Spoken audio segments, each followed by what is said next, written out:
this is a setup for Planck's constant apparatus. With the help of this apparatus, we are going to find out the value of Planck's constant. Okay, so first we are going to switch on the apparatus.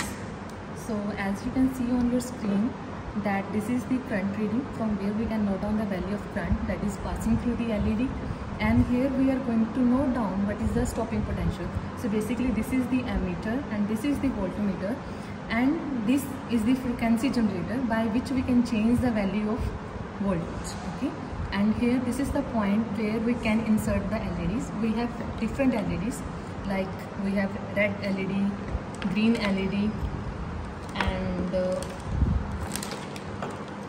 blue LED and yellow LED.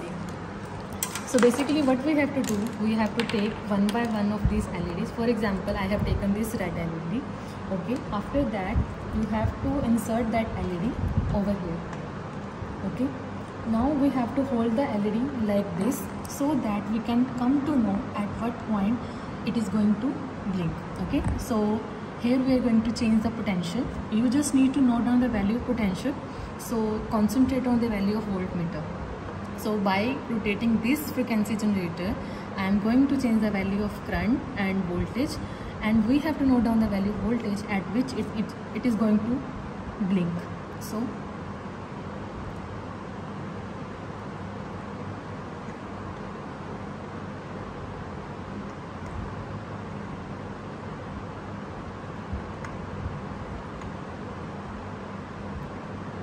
this is the point at which the LED starts to glow.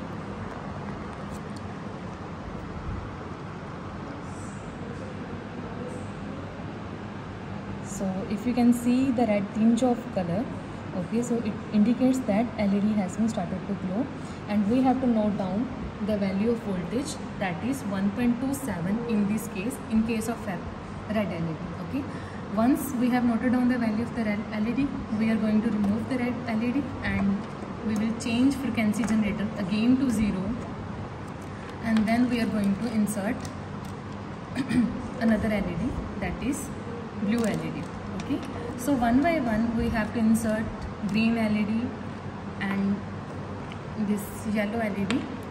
Okay, yellow, green, and we have to note down the 4 values of potential. So this is how we have to note down the readings. So this is all about the practical demonstration of this experiment.